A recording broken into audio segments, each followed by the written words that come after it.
waaqeffata malkaa fi tulluutti bahee rabbii kadhata uumaa margaaf maddaa situ guddaa ati galatoomi yeroo hundaa galata galchee waaqasaa kadhatao aadaa odaa sirnaan gafaa ofi jaariitti dhaabbadhu hidda ta'ii ofi of baadhu Oromoo sabni koo ka'ii ilillee birraa kutadhu malkaa fi tulluutti bahii waaqa uumaa kee kadhadhu Aadaan keenya maaliif bada duudhaan keenya maaliif bada ol kamii kallacha Oromoof sirna gadaa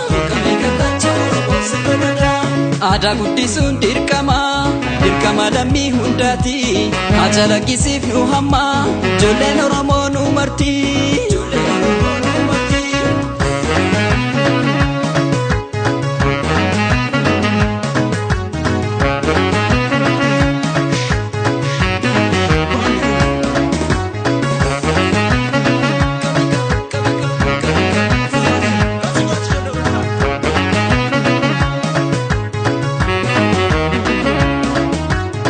Ayyaanni irreecha dhufee kan waaqeffatu Oromoo malkaa fi tulluutti bahee meena dhageessis sagalee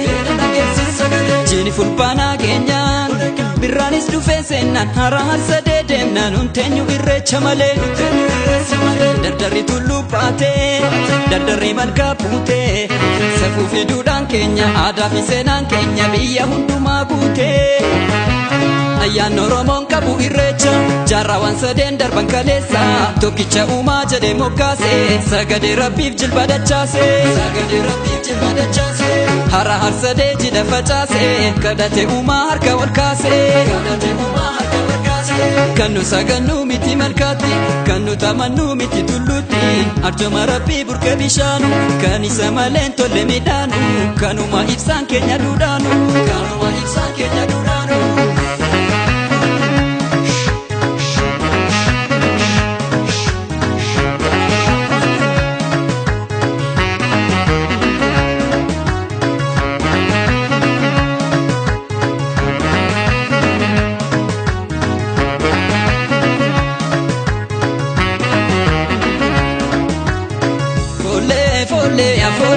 Folle aadaa keenya sirbinaa ijoollee aadaa keenya sirbinaa ijoollee folle aadaa keenya sirbinaa ijoollee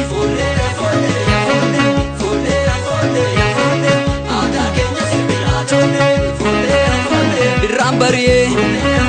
lilliin daraaree mootiin ayyaanaa maskalli ga'ee raajii argina